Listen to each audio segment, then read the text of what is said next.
Howdy guys, welcome back to Classic Garage. This is John. Today I'm going to be showing you how to rebuild Motorcraft 2100 and 2150 two-barrel carburetor. First things first, take the air cleaner off with this one screw here. So after you get the air cleaner off, we're going to detach everything from this. You want to attach this gas line here. Probably put a rag under it so that not too much drips on you. You'll want to undo all the vacuum lines. On 2100, there will be some on this side and maybe some on the back here. Really not that many. The choke pull off is here. Definitely check and make sure this choke pull off works, or it's going to make starting a whole lot more difficult. On the 2150 model, the choke pull off is on this back side here. It'll be a canister. You'll see the vacuum line go into it. And 2150 will also have lines on the front here and some on the rear. So vacuum lines, once you detach those, the gas pedal just pulls off, usually like that. Want to undo these springs here, and there should be a second spring. This is the let me remember what it's called. Accelerator pump. This is the accelerator pump. On this specific truck, it has a vacuum leak or something like that. Not quite right. When you go to step on the gas like that, it tends to seem like it's going to stall. If you give it too much gas, it'll stall. The way that you check the adjustment on this accelerator pump here is okay, this one's on the highest notch. This thing back here has multiple spots where you can put it up or down to put more or less gas. The further down you go, the less gas it is. You can move it up or down. Your best bet is, this one's on the highest setting. If you put it on there, like let's say it's on the highest setting, you start the engine. When it's warm, obviously, you want to do adjustments when it's warm. Put it in gear, hit the gas somewhat hard, not crazy, but a little bit. If it hesitates at all, this needs adjusting. Move it down a notch and see what happens. If it runs better the other way, move it up a notch, so on and so forth until you find the best one. So anyways, there should be a PCV valve in the back that'll have a big vacuum line going to it. Once you undo all of that, there will be 4 nuts, one in each corner of the carburetor, that you'll undo, and it should lift straight off. One specific side note: when you're taking vacuum lines apart, be very careful with plastic sections. They tend to break off really easy. The best way to take a vacuum line off isn't to pull. Twist it while you're pulling. It should, like vacuum lines that have been on for a long time will be stuck. If you twist them until they kind of pop and then they twist freely, they'll be a whole lot easier to take off. Okay guys, the way you check the accelerator pump, well, this should come in your kit. These 4 screws here, you take them out. If there is gasoline inside this cover but outside the gasket part, then it's no good. Okay, to take the top off the carburetor, which is the next step, you'll take out 6 screws. Well, I guess on this one it's 4. On the 2150 models, there's also going to be 2 screws back here. On this one, it seems like there's only 4, and the top should come straight off. Okay, one thing I forgot to mention. 2 things, actually. This piece here part of what holds the top down on this carburetor. So you'll unscrew this here and take it out. There's also this choke linkage. Has a little tiny clip down here that'll come out so that you can pull this off. You can undo this screw, but I've had trouble ever getting that screw out. Most of the time, it's easier to take this clip out and possibly lose it. Some kits come with an extra one. Most of the ones that I've needed don't. And then, after that, you should be able to take it straight off. Okay, once you get the top of the carburetor off, you'll want to take this gasket off, but you want to keep it fairly in one piece if you can. They won't always come off easy, like this one has. A lot of times there will be leftover chunks and all kind of stuff left on there that you'll have to scrape off, but this one came off fairly easy. You want to take your old gasket here and compare it with the new ones. This kit comes with multiple for different specific carburetors. What you want to do is make sure all the holes are exactly the same. This is the same gasket. This is the one that's correct. They won't all be the right gasket. Make sure all the sealing surfaces actually seal something, because there was one time I used the old gasket to compare to a new one, and when I put it on, I realized it wasn't the right gasket anyways. They didn't use the right gasket the last time they did the carburetor. So, you know, use your brain. Just make sure that all of this surface here that needs to be sealed actually touches something. Like this is the right gasket. Okay? Okay, the next step is taking this float out. The way that you do that, there's like a little bail down here. You'll take a flathead screwdriver or something similar, pull it to the side, and it should unsnap like that. Okay, flip the bail over and pull it out straight up.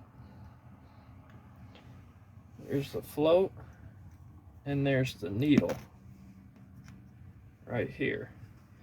This little needle goes up and down. If you've ever seen the way the inside of a toilet tank works, where it shuts the water off once it gets to a certain level, this is exactly the same principle. There's a little seat down in there.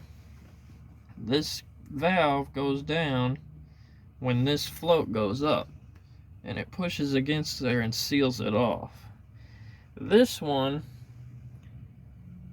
I would almost bet it's been replaced pretty recently, because it looks fairly new, clean and everything. But we're going to replace it anyways. You can never assume that something's good. Never assume something's good. You know, you got all the parts in the kit, just go ahead and replace them. They're nothing special. One of the next things after that, you should have the accelerator pump off already. Should be an orange little piece like this that goes on the front there, that's pulled through. You should have a new one in your kit. The best way to get that through without actually breaking it, because they break fairly easy, is on the little stringy part, put some kind of grease or oil on it, push it into there, and pull it from the back side gently until it pops through. And then it should be flush with the front there. And make sure that you blow through all the passages, clean them up and everything. We can't do that because we're in a parking lot. We don't have a proper garage. However, passages that you'll want to blow through. Little passages like that, down there. All these holes, you want to undo this screw. This part will pull up. That's what I'll show you next. Okay, So take that screw out, and this should lift straight up out of there. Now these brass tubes are metered. The holes that are put in them from the factory, sometimes they'll have holes all the way down, are specifically made for your carburetor to meter gas exactly for your engine. Sometimes they'll have a crack down them. Now what you want to do in that case is find some way to solder it, because it'll run like that, but it won't run like it should. And you can get a replacement, but Ford has so many different versions of the exact same thing that in this case you'd be better off soldering it yourself versus replacing. And I don't even know where you would find a replacement. So anyways, you want to blow through passages like that. This is another gasket here that gets replaced. Blow through here and here. Try and get through these little holes in here. These jets in the front, these are for the accelerator pump. They come out here and here.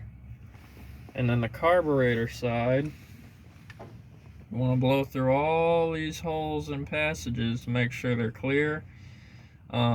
Sometimes it's best to also put wire through them or something rigid to clear out, because there's been times I've cleaned these out, compressed air or shop air wasn't enough. There's also this piece that comes out. There will be a little tiny metal check ball in there that you'll replace. Make sure you don't forget that. It's an easily forgotten part. After that, I'm not going to totally flip this over, but you'll want to take these idle screws out, blow through there, blow through any passages that you can find underneath, and then we'll get to this part, the power valve, next. The next part is this power valve. It's under this cover. There's 4 screws I've taken out here. Sometimes they're flathead and sometimes they use a wrench. Before you take this cover off, when you take it off, if the inside of this cover is full of gasoline, you need to replace your power valve, because what the power valve does, when you really hit the gas, it adds extra gas to help you keep your momentum. And you want to make sure that that's good. Symptoms of your power valve being bad: 1, if this cover is full of gasoline. What'll end up happening if your power valve is ruptured, you'll have way too much gas at idle. If it runs at all, it'll be really rich. You'll smell the gas. You'll have all kind of stuff relating to it being too rich. And like I said, number 1 indicator, when you take this cover off, if gas just pours out of there. Yep, you need. Okay, now there's 2 different kind of power valves. One is the flat top like this, and one is deep. This is a single stage power valve. The other kind is a 2-stage. If you need a 2-stage power valve, you'll have a deeper cover than this. This cover is very shallow. The other one will be quite a lot deeper than this.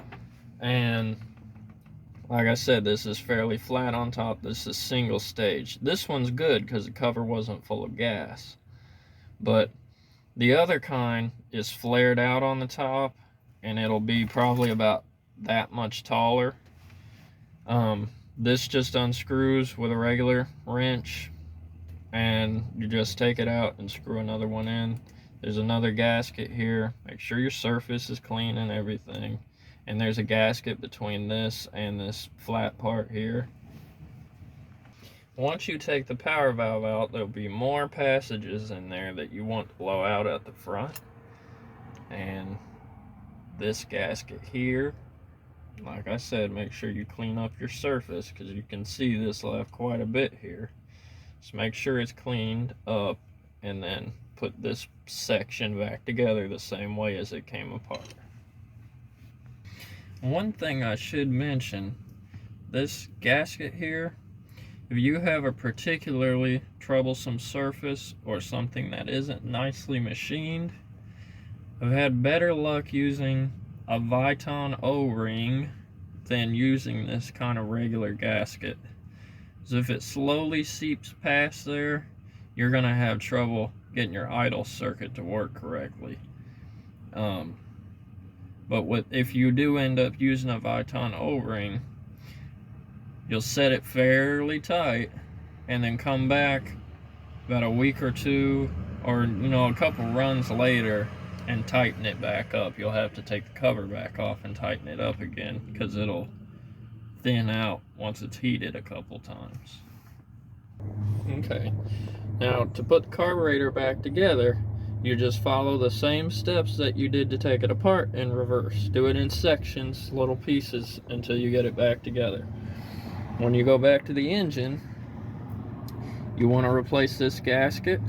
You want to clean up anything that sticks on there. Gasket under here never comes with the kit for some reason. The one between this EGR plate and the actual intake, I don't know why they don't send a new gasket with it, but they don't. I'm pretty sure you can still get this gasket somewhere, I just don't know where. I'm sure you can find it online.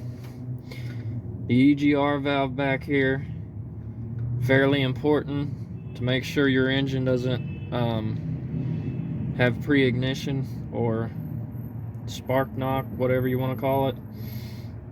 This one's blocked off because it's probably no good.